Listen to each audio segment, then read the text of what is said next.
and welcome to Northern Tonight. I'm Jennifer Pasqua. We have a great show lined up for you today. The NIU Steel Band will be performing from the Home Student Center. Joining us a little later will be WREX Channel 13 News anchor John Ivanek. But first, we'll go behind the scenes at WREX to see how a newscast is put together. We all know what goes on in front of this camera, but we really don't know what goes on behind the camera. Mike Cunningham takes a closer look behind the scenes. XTV Rockford. This is 13 News at noon. Rockford City officials hope a new contract will assure people who call 911 get the help they need when they need it. Good afternoon, I'm Sarah Vetter. And I'm Mike Robinson. We'll have more on that. You all know what a newscast looks like in front of the cameras, but you may not realize how much hard work goes on behind the scenes. The news director, producer, and director all work together to bring the final product to the viewers. The newscast starts out with the news director assigning stories to reporters who cover local and sometimes live events. Mike and Sarah, over 1,200 people are gathered here at the Metro Center to get a taste of what being hungry really feels like. The news director talks on the phone all day to update current events and verify leads to breaking stories. Gail Fisher, who produces the 5 p.m. newscast Monday through Friday, will organize the newscast and then decides with the news director which stories get priority. Well, the city of Rockford reaches an agreement with the men and women who handle 911 calls. The producer has people who help out doing whatever needs to be done, called production assistants. Jackie Blowers, an intern at WREX, explains exactly what a production assistant does. I'm interning here as a production assistant, and what that means is some of my duties include writing for the shows, basically for the morning show, or the noon show, I mean. So during the morning I'm writing and editing, looking up file footage for the noon show, and then in the afternoon I'm doing the same thing for the 5 o'clock and 6 o'clock shows. I also sometimes in the morning intern with Gilbert, and he does the weather in the mornings and for the noon show, because I'm interested in also pursuing weather. So I learn how to use the computer system and make maps, and I also observe him while he does his weather forecast. The production assistants also prompt the show. Sports is an important element to the newscast. Mitch Roberts, the sports director for WREX, covers the local scene with features such as Friday Night Nets. In his 7 years at WREX, Mitch recalls his most memorable moments. The Bulls championships, whenever they won, going down there and covering them and going live from the United Center, those were amazing. And also last summer, the Olympics, going down there for 10 days, covering the Olympics, going live every night. That was about the best thing the station's ever had me do. It was nice opportunity. After reporters write stories and production assistants edit the accompanying video, the newscast is ready to go on the air. The director calls the shots. He or she will take the script and decide which shots will be called and at what times. I direct the contributions of others to put together a newscast. Although in production, I am simply a vessel that carries forth the product, which is the news. It's not my job to editorialize, to have opinions about what I'm putting out over the air, or the people that are carrying that message to the public. I just sit here and punch buttons and tell other people in the production department how to give us a tight effect, a tight show. At first, when I first started directing, the hardest part was coming up with the way of thinking 2 or 3 steps ahead, knowing where you were going. When you were on one shot, knowing that this has got to be next or this effect had to be next. It was a lot tougher on our old switcher that we had. It wasn't as electronic as this one, so it's a lot simpler nowadays. Pre-programming your effects, all I have to do is punch 1 or 2 buttons and everything is coming up next. But thinking ahead was the hardest part, I think. The producer sits in the booth, and they make sure that the newscast is timed. It cannot run over its allotted time. Ready 1 minute. Because Rockford is a smaller market, NIU students can break in the news business and get some practical experience, like Kelly Sackett, a recent NIU graduate. Okay, I knew that before I graduated I need to do some kind of internship or something in order to get into this field, and so my first internship was actually across the road at Channel 17, and that was my junior year of college.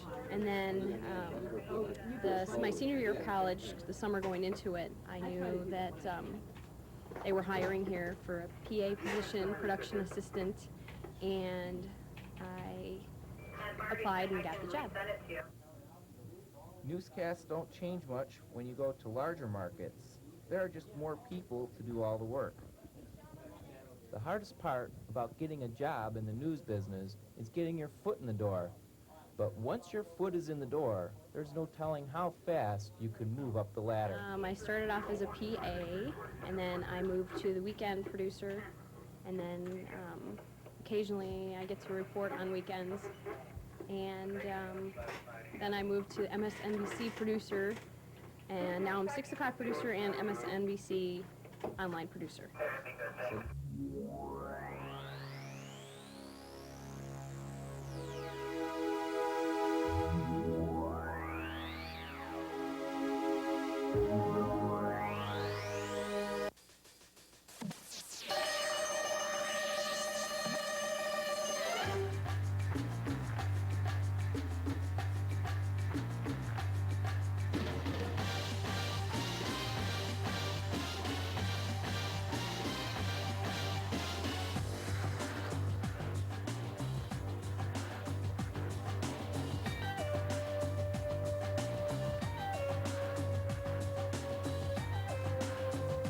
The thief, who was wearing a green jacket and navy blue hat, stole $2,000 in cash. If you have any information regarding this robbery, call Crime Stoppers at 895-3272. That's 895-3272.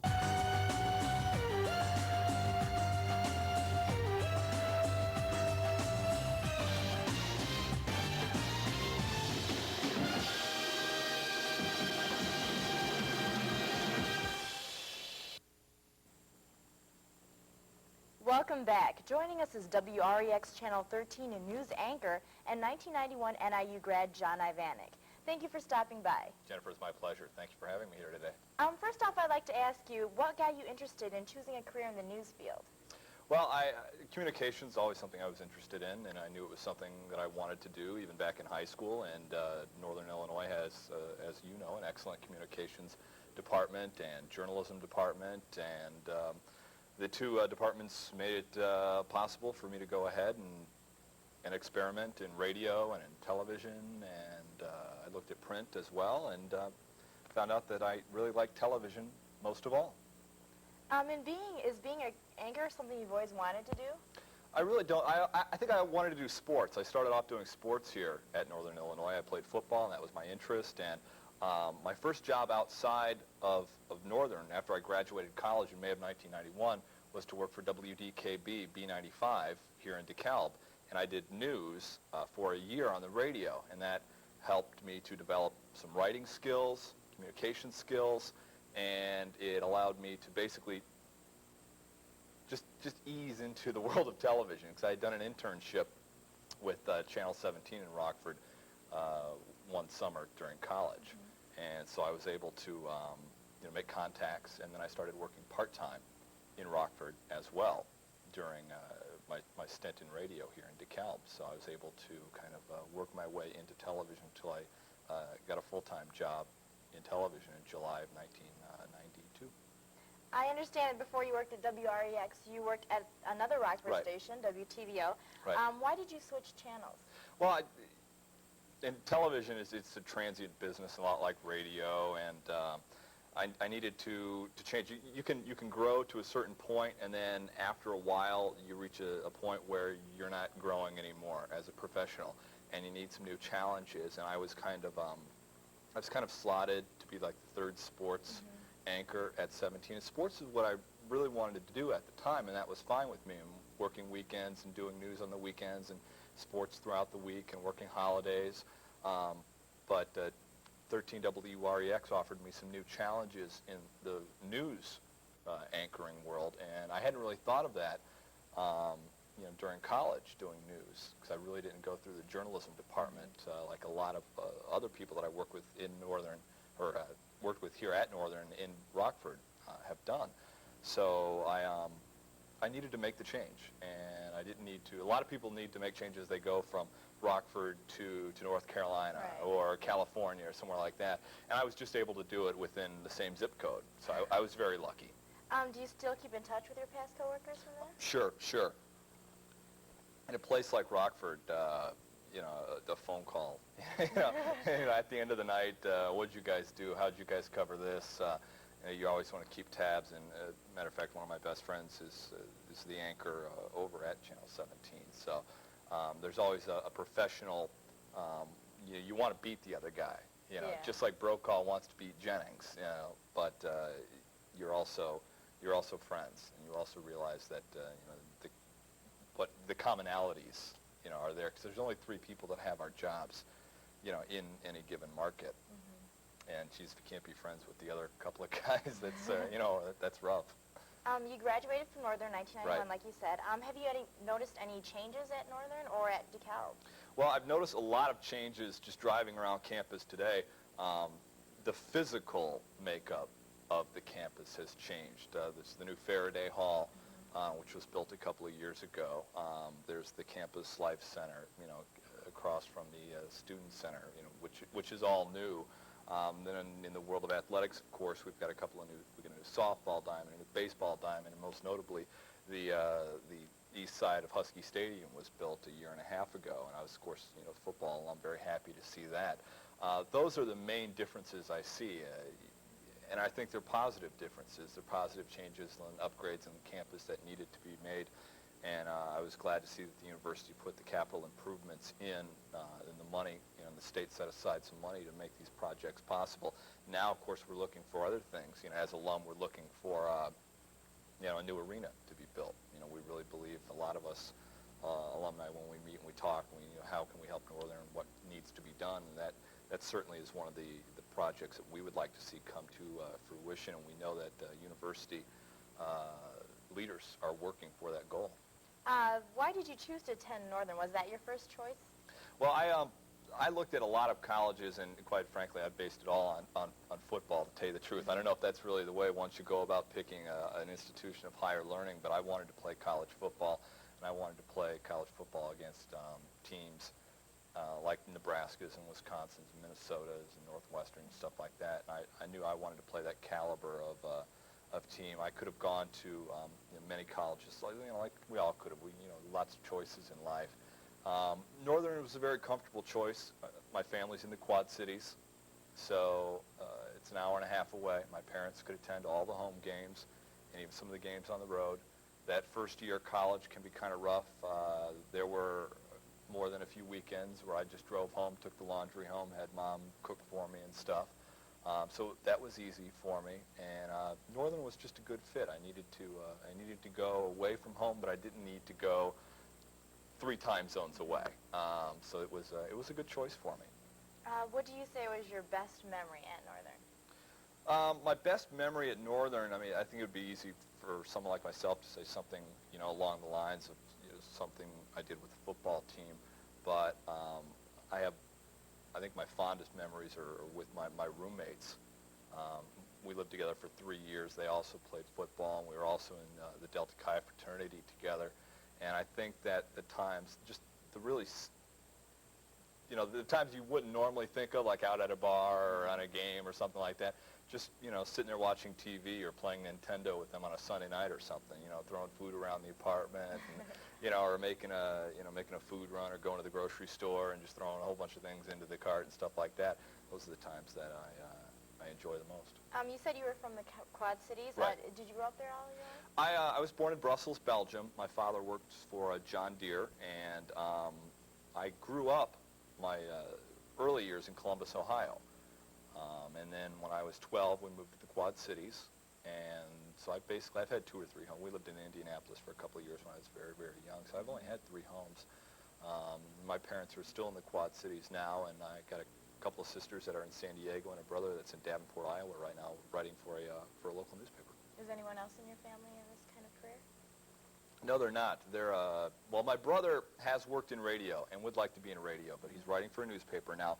My sisters both have a very good business savvy and business sense like my father does. So my one sister has a business degree, and my other sister is still in college, but I do believe that is something that she will be looking to do as well. Okay. Well, recently the Rockford area was rated very low on a list of best places to live. Do you like the Rockford area? I do. I like Rockford very much.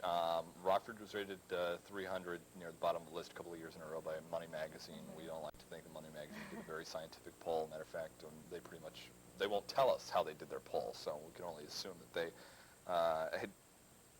didn't fully represent the Rockford community very well. I moved to Rockford. I bought a house last March so I can be close to work. My wife drives to Oak Brook for her job right now, but she grew up in Rockford, and so she has family there. We have all of our friends there now. I enjoy it very much. We have an excellent park system, lots of great golf courses in the area. Like I said, I'm close to work, and I like the quality of life. What is your ultimate goal? Would you like to move to a larger market station like Chicago or Sure. New York? Sure. I think, in the world of broadcasting, you have to be able to identify where you want to be and who you want to be. And you got to look 5, 10 years, 15 years down the road. The strange thing is for male anchors like myself, your worth grows as you grow older, because you're perceived as being, more of an expert, more of a father figure. So I'm 29 now, but as I grow older, my worth will be growing. So you want to be in the top 3, New York, LA, Chicago, and who knows past that. Okay, well, we have to take a break now, but I'd like to thank you for stopping by, John. When we come back, we'll go to the Student Center and listen to NIU Steel Band.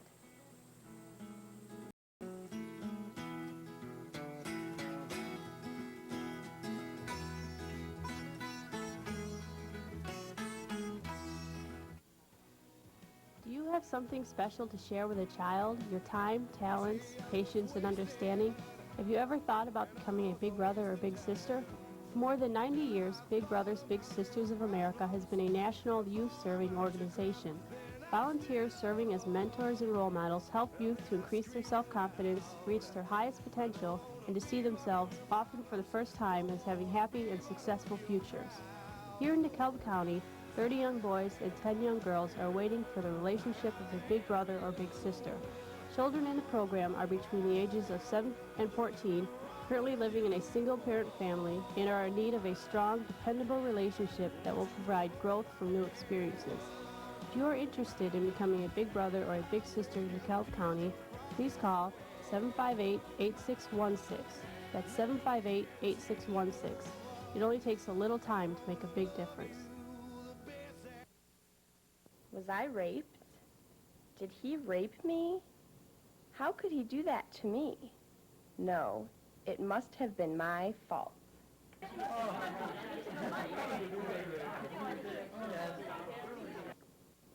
I don't think so. Come on. I'm not sure. It'll be okay. Well, I don't... Sure, it'll be cool. Maybe I should call.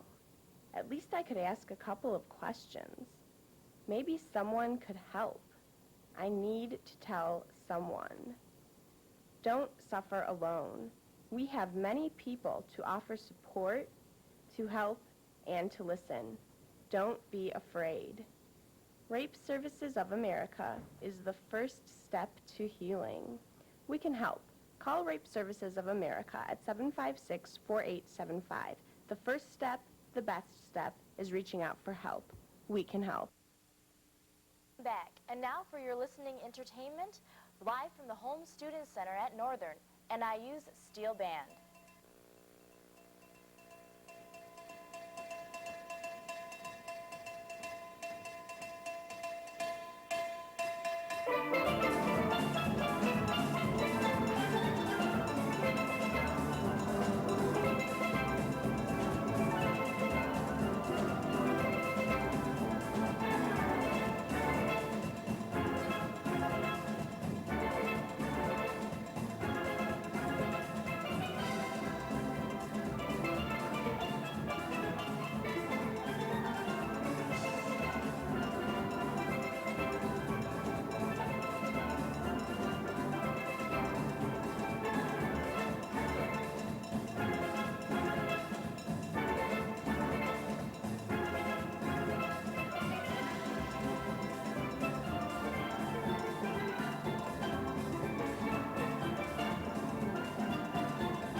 That's all the time we have for tonight. I'd like to thank WREX John Ivanek and NIU Steel Band. Good night.